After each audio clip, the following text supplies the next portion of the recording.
দেখলে মনে হবে কোনো গ্যারেজ, কিন্তু আসলে এটি ময়মনসিংহের তারাকান্দা থানার আঙিনায় পড়ে থাকা দুর্ঘটনা কবলিত যানবাহন।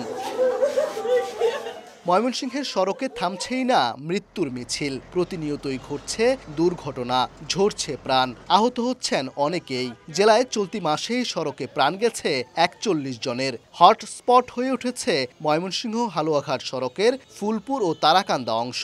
সম্প্রতি ৩ দিনের ব্যবধানে এ দুই উপজেলায় ৩টি দুর্ঘটনায় নিহত হন ১৩ জন। এই রুটটিতে বাঁক অনেক, যার কারণে এক পাশ থেকে আরেক পাশে দেখা যায় না। গাড়িগুলো যখন ওভারটেকিং করে প্রতিযোগিতামূলক গাড়ি চালায় তখনই অ্যাক্সিডেন্টের বিষয়টা সামনে চলে আসে।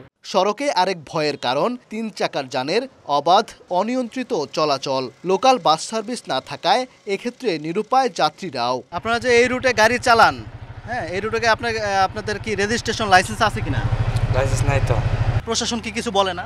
বলে তো, অনেকে মানে না। সিএনজি চলার উদ্দেশ্য একটাই যে বাস, লোকাল কোনো বাস নাই, তারপরও রিস্ক নিয়ে যাইতে হয়। সুপ্রিম কোর্টের অর্ডার আছে, কিন্তু এই অর্ডার বাস্তবায়ন করার দায়িত্ব কার?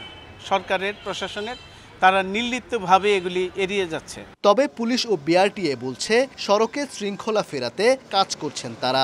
আইন হলে সাময়িক আমরা জরিমানা করতে পারি, তাদেরকে নিয়মকানুন মেনে চলি। সবাইকে আসলে সচেতনতার মূল লক্ষ্য আর কি, সচেতনতা হতে হবে আর কি। এখানে পুলিশের যে ডেপ্লয়মেন্ট বা পুলিশের যে সক্ষমতা, এর বাইরে অনেক বেশি যানবাহন এবং লোকজন যাতায়াত করে।